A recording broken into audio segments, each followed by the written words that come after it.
Welcome back to Nintendo Minute. We are on the road today at a special event where we get a chance to talk to some developers of Nintendo eShop games for Wii U and Nintendo 3DS. We're joined by Tyrone from Nicalis. Hello, Tyrone. Hello, thanks for having me.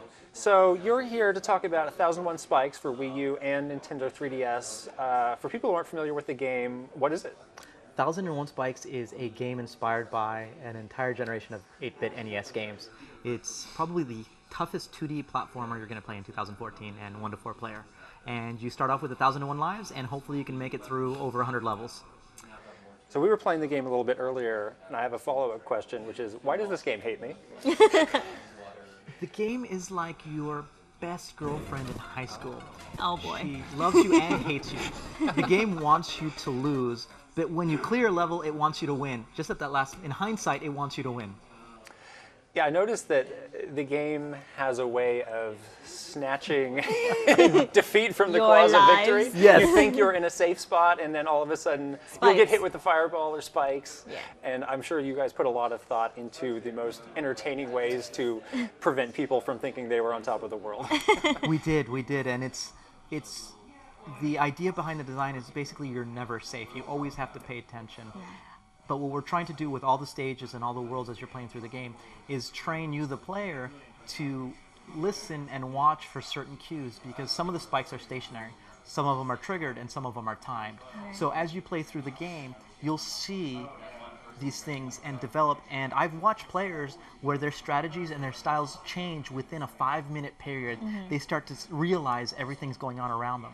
Once you die 30 times, you kind of figure it out, right? Yes. But one of the things I really liked when I was playing the game is all the different sort of characters and the different abilities that the characters have. So tell us a little bit more about that. So when we were designing the game, it originally started off as a single-player game. And I have children, and I wanted a game to play with them. And of all the games to make to play with them, I choose the hardest Apparently one. this is the one. This is the one. And as we started developing it and say, okay, we made it multiplayer, then we're like, this is great, but why don't we develop it further, and why don't we take these ideas and make characters that are a little different, so you can go back and play the game as an entirely different character and have a different experience. And it's not just a visual change. Some characters can grab onto ledges, Right. some have a double jump, some can slide down walls. So we really wanted to make it that all these characters, and there's 18 in the game right now. We might add some post-release, but there's 18, and each character is actually very different and a very different experience. And they have this cosplay effect as well, right? You can like change the costumes and they become different characters. Yes, so Aban, who is the main character in the game, he actually hates cosplaying. But there's this duty-free shop owner who constantly tricks him into cosplaying, and he says, hey, listen, I've got a job for you, I'll give you some money, just wear this uniform, and you'll make some easy money. And then he gets mocked in public, but then he ends up getting dressed up as a karate guy or as a Right. knight, and when he assumes this cosplay, he actually has different abilities. That's right. So what are all the different modes in the game? We were doing, you know, the main stages together, the three of us. Then we got into a different mode where we were trying to hold like a trophy type item and collect coins. It seems like there was a lot of good variety in the game. We tried again to make it so that there were almost 2 games in one, where you have the single-player story mode that does have multiplayer drop-in, drop-out, but we also have 3 dedicated multiplayer modes, which are the Golden Vase, which is inspired by Mario Brothers, where you have a single screen and you're all trying to do one thing, but instead of being 2 players, it's 4 players, and you're trying to get this vase to collect coins. And who doesn't want to collect coins?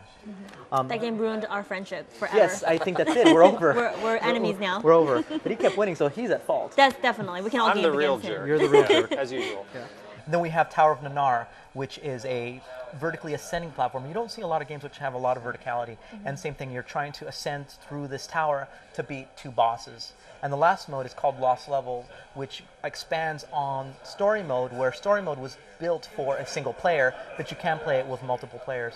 Whereas Lost Levels is specifically designed to be played with your friends or your family, although you can play it by yourself. But that's sad. So 1001 Spikes is also on Nintendo 3DS as well as Wii U. Are the games the same or different? When we build for Nintendo platforms, we always try to keep parity, and we want to give 3DS players the same experience as Wii or Wii U players. And for 1001 Spikes, that's also what we're doing, where when you play on 3DS or when you play on Wii U, you're going to get the same experience. It's going to be running at 60 frames per second. On the 3DS, you get the benefit that you have the 3D layering. And we spent a lot of time, when we did Cave Story for eShop, we spent 2 months developing the 3D layering so that it could be a really great experience. And for 1001 Spikes is going to benefit from that technology. That's great. All right, last question we got to ask since you're here. What is your favorite Nintendo game of all time? Any game on a Nintendo platform? You're on the spot. The Legend of Zelda. Excellent. Oh, good answer. No Which hesitation one? at all. No hesitation. Yes, very good. I love that game. Well, Tyrone, thanks for joining us today. Hope everybody enjoyed a look at 1001 Spikes coming soon, and we'll see you next time on Nintendo Minute. Bye-bye. Bye.